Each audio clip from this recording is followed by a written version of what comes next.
The will was read at 9:47 on a Tuesday morning in a law office on King Street West in downtown Hamilton, and I remember that time exactly because I had spent nearly 20 minutes staring at the same photograph, a black and white print of the Niagara Escarpment in winter, stark and still and indifferent, trying to keep my breathing even while my mother-in-law sat 2 chairs to my left and had not once looked at me since we arrived.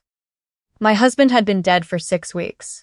A transport truck crossed the center median on Highway 403 on a wet November morning, and that was the end of everything we had planned together. 38 years old. Gone. The weeks that followed were the kind that hollow a person out in ways that are hard to describe afterward. Funeral arrangements, insurance paperwork, the particular exhaustion of grief that doesn't look like crying, but more like moving through water while everyone around you seems to be getting oxygen normally. My name is Rhea Callahan. I am 34 years old. For 7 years, I was the daughter-in-law of the Marchetti family, tolerated because their son loved me, and because I had learned, early in the marriage, that making myself quiet in their presence was the price of keeping the peace. I was also, for the past 5 years, the licensed professional engineer whose credentials the company that same family owned had relied upon to operate legally in the province of Ontario. Those two facts existed in the same life simultaneously. No one in the Marchetti family had ever tried very hard to connect them. The solicitor reading the will had one of those voices that stays level regardless of content, the verbal equivalent of a flat line, trained to deliver information without editorializing. My mother-in-law had brought her own legal counsel. My sister-in-law sat beside her, phone face down on her knee. The picture of someone pretending to be unconcerned. They were expecting a straightforward reading. A wife's standard provision. The business interests reverting cleanly back to the family trust. They had not expected what my husband had done quietly and deliberately over the past 3 years. Restructured his personal holdings so that his shares in Marchetti Construction, 35% of the company, transferred directly to me. The room went very still when the solicitor read that number out loud. My mother-in-law's head turned toward me for the first time that morning. I had seen that expression in other configurations over the years. Disbelief colliding with recalibration, colliding with the particular fury that belongs to people who have badly underestimated someone and are only now realizing it. She said nothing. She had enough composure left for that much. I drove out to the family home in Oakville that afternoon because I had left things behind during the chaos of the previous 6 weeks. My drafting tablet and portable hard drives, still sitting in the study where I sometimes worked when we visited. A folder of personal project files I had brought out one weekend and never retrieved. And a watch, a steel Omega that had belonged to my husband's grandfather, worn smooth at the edges, the kind of object that accumulates decades of meaning in its weight. My husband had promised it to me years earlier, on an evening when we were sitting on the back porch after dinner, and he said, very quietly and unprompted, that the watch belonged to the person in his life who actually built things. I had laughed and told him I didn't need it. Looking back, I think he was telling me something he intended to make official eventually. The property sat at the end of a curved driveway behind a stone fence, a large Victorian-style house that my in-laws had renovated extensively in the 90s, the kind of home that says something has been successful here for a long time. I still had the gate code. I let myself in, parked along the side of the drive, and walked toward the front entrance, carrying an empty canvas tote bag and a very clear sense of what I had come to collect. My mother-in-law was already at the door. She must have driven back from Hamilton faster than I had, or she had anticipated I would come. She was standing on the front step in her coat. She hadn't even gone inside. Arms crossed against the cold December air, her expression carrying the particular tension of someone who has decided in advance what they are going to say and is simply waiting for the moment to deliver it. "You need to leave," she said, before I had reached the second step. Her voice was controlled but pulled tight, the way a wire sounds just before it snaps. "This is a family home, and you are no longer family." Whatever that solicitor read this morning, it doesn't change what is true. I stopped where I was. The stones of the driveway were still damp from the morning's frost. I looked at her, at the set of her jaw, at the way one hand was gripping her own forearm. And I noticed something unusual happening inside me. The familiar reflex wasn't there. The one that had, for 7 years, automatically produced a softened response, a half apology, a verbal smoothing over, designed to make the other person more comfortable at the cost of my own standing. That instinct had been the tax I paid to exist peacefully in her house and at her table, and somewhere in the 6 weeks since the accident, it had quietly dissolved. I left some work equipment and personal belongings in the study, I said. I'd like to collect them. There is nothing in this house that belongs to you. She moved slightly forward on the threshold, filling the doorway more completely. My son built a life here. You came here for 7 years as his wife, and now that he's gone, you've decided to take what you can and call it your due. I won't allow it. There it was. 7 years of that sentence in different forms. The implication that I had arrived in her son's life to extract something from it rather than contribute anything to it. Every holiday dinner, every company gathering where she introduced me as Mitchell's wife and never mentioned that I held a professional engineering license. Every conversation about the business in which she spoke to her son, to the accountant, to the project manager, to everyone in the room except me, even when the project being discussed bore my professional stamp on every drawing. She had never once asked what I actually did, not once in 7 years. I reached into the outer pocket of my bag and took out a folded document. Not theatrically. I had brought it because I genuinely thought she might need to see something in writing. Before I go inside, I want to explain something about your company's current situation, I said, keeping my voice level. Because there are things you have never been told about what my role actually was. She looked at the document with open contempt. I don't need a lecture. 5 active projects, I said. The residential complex in Stony Creek, the municipal drainage contract in Burlington, the commercial build in Ancaster, the retaining structure on the Grimsby site, the school addition in Dundas. I let each one land before continuing. Every set of structural drawings on every one of those projects carries my professional engineering stamp. I am the engineer of record on all 5. Under the Professional Engineers Act, if I withdraw my involvement, and I am entirely within my legal rights to do so, those projects cannot proceed until a new engineer of record is reviewed and approved by the relevant municipalities. That process under standard circumstances takes a minimum of 6 to 8 weeks per project. During that review, construction must stop. She had gone very still. The contempt was still on her face, but it was now competing with something else. The particular cold that sets in when a person realizes the ground has shifted beneath them, and they don't yet know how far. The combined contract value on those 5 projects, I said, is approximately $11.3 million. The delay penalties on the Burlington municipal contract alone are $40,000 per week. A neighbor walked a dog along the sidewalk beyond the stone fence. Neither of us moved. You're bluffing, she said. Her voice had lost its certainty. It was a reflex response, the verbal equivalent of holding a position after you've already lost it. I have never once invented a structural calculation, I said. I'm not starting now. She reached out and placed one hand on the doorframe. It was a small movement, but I had seen enough people on work sites lose their footing to recognize it. She needed something solid to hold on to. What do you want from us? She asked, and her voice was much smaller than it had been 3 minutes earlier. Right now? My drafting tablet, my hard drives, my project files from the study, and the watch in the front hallway cabinet. The one that belonged to your husband's father. Mitchell promised it to me. She looked at me for a long moment, the longest pause in 7 years of carefully chosen silences between us. Then, without a word, she stepped back from the door. I spent 20 minutes inside the house, enough time to gather everything from the study, to find the watch exactly where I had known it would be, tucked into the second drawer of the hallway cabinet in a small velvet pouch. I held it in my hand for a moment before placing it in the bag.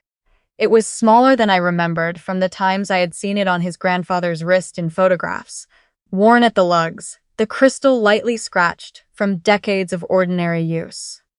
The kind of object that has survived enough to mean something.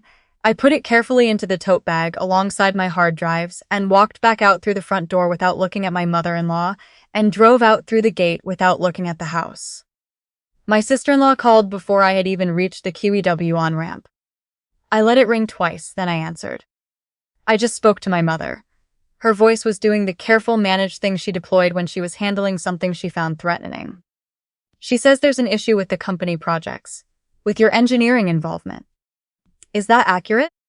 It's not an issue, I said. It's a legal reality. There's a meaningful difference between those two things. Rhea. A pause. She very rarely used my name. Whatever has happened between you and my mother, The company employs 42 people, people with mortgages and families. This can't become personal. I agree completely, I said, which is why I have spent 5 years ensuring that not one of those 42 people lost their jobs because of a structural failure or a failed building inspection or a liability problem caused by inadequate engineering oversight. I attended every site meeting on those active contracts. I answered every call from municipal building departments at 7 in the morning and at 6 in the evening. I addressed every deficiency notice before it could become a stop work order. I did all of that while being introduced at every company function as Mitchell's wife, as though the engineering license on the wall of the company's office belonged to him instead of to me. I let that sit for a moment. Your company is in the position it's in right now, viable, operating, winning contracts, partly because of the work I quietly did over 5 years. I would like that to be acknowledged. That's where we start. A long silence. Would you come in and meet with the board? She asked. Yes, I said, set it up. The meeting happened 4 days later in the company's conference room on Upper James Street. 4 people besides me. The accountant, the project manager who had worked directly alongside me on 3 of the 5 active contracts, and who was the only person in that building who had never once treated me as anything other than the engineer he was relying on, an outside director who was a family friend, and an independent advisor named Ingrid, who had been brought in at the accountant's request when the estate situation revealed itself to be more complicated than anyone had anticipated. My mother-in-law was not there, my sister-in-law was. She sat across from me and was not comfortable, but she was not hostile, and I have learned to recognize the difference as something worth working with. Ingrid placed a folder on the table at the start of the meeting.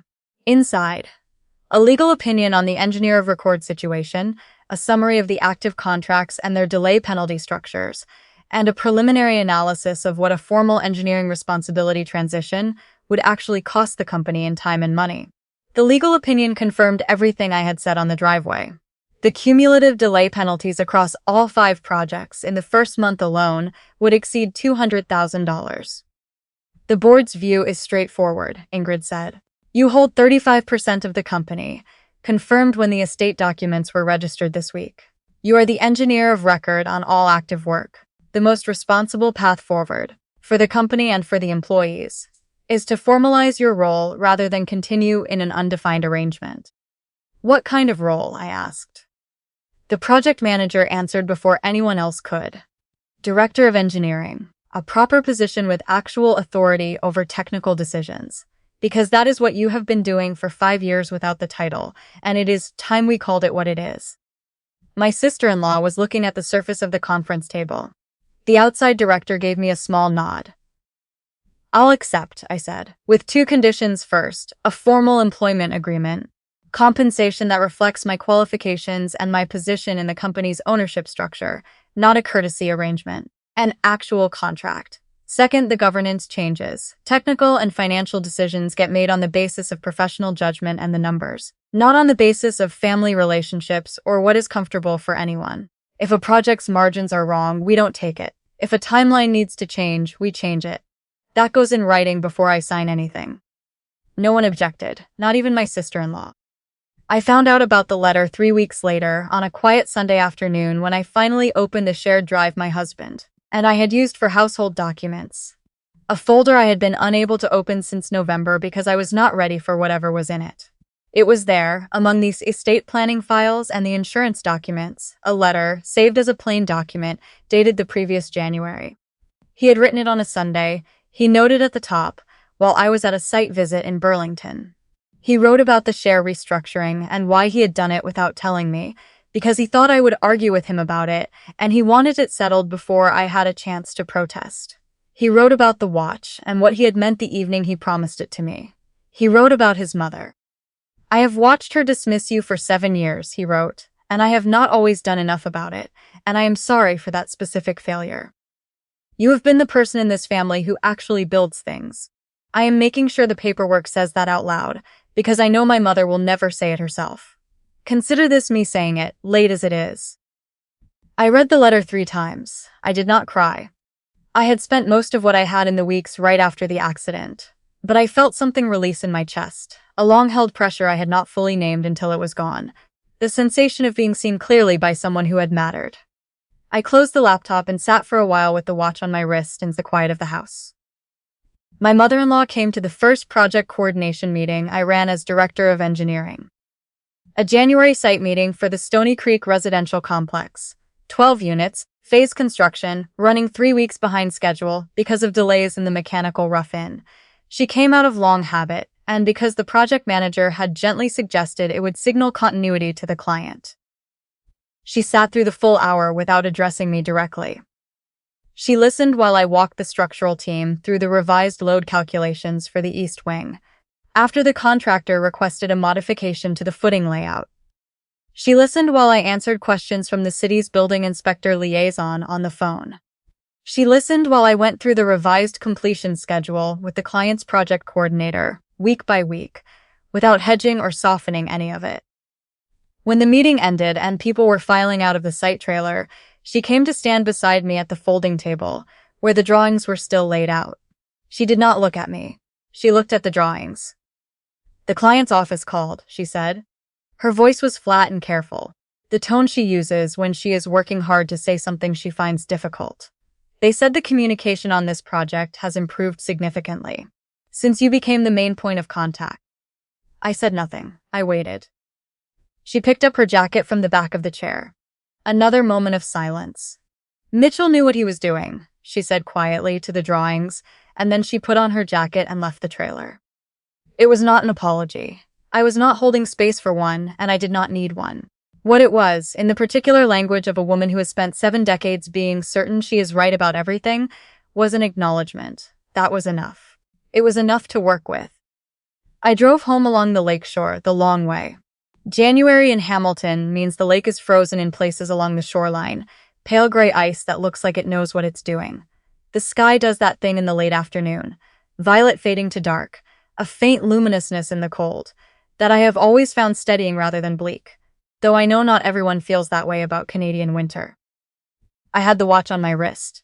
I had taken it to a jeweler on Locke Street, shortly after I collected it from the house, a woman who worked out of a small shop and who adjusted the bracelet without making anything of it. It fit now. It kept time the way old things do when they have been properly maintained, quietly, reliably, without making any particular claim about itself. I thought, driving along the water, about the woman I had been at those dinner tables. The one who cut her food carefully and laughed at the right moments, and had learned which subjects to raise and which to let pass, and who had decided somewhere along the way that making herself smaller was the affordable cost of belonging somewhere. That woman had done her math wrong. She had treated the cost of that smallness as zero, when in fact it accumulated over years into something she had to spend a long time paying off afterward. I am not that woman anymore. I am the engineer of record on $11 million in active construction contracts. I hold 35% of a company that employs 42 people and that survived its worst year in a decade because the technical work underneath it was sound. I sit in a conference room on Upper James Street once a week and make decisions based on evidence and professional judgment, and nobody in that room introduces me by my marital status. I wear a watch that a man worked his whole life to earn, and then left to the person who actually understood what the work was worth. That is enough. That is more than enough. If this story found you at the right moment, if you know what it feels like to carry credentials that no one reads, to do work that no one names out loud, then do me one favor before you go. Hit subscribe, because there are more stories where this one came from. Stories about women who stayed quiet long enough to be certain of themselves, and then spoke at exactly the right time. I'll see you there.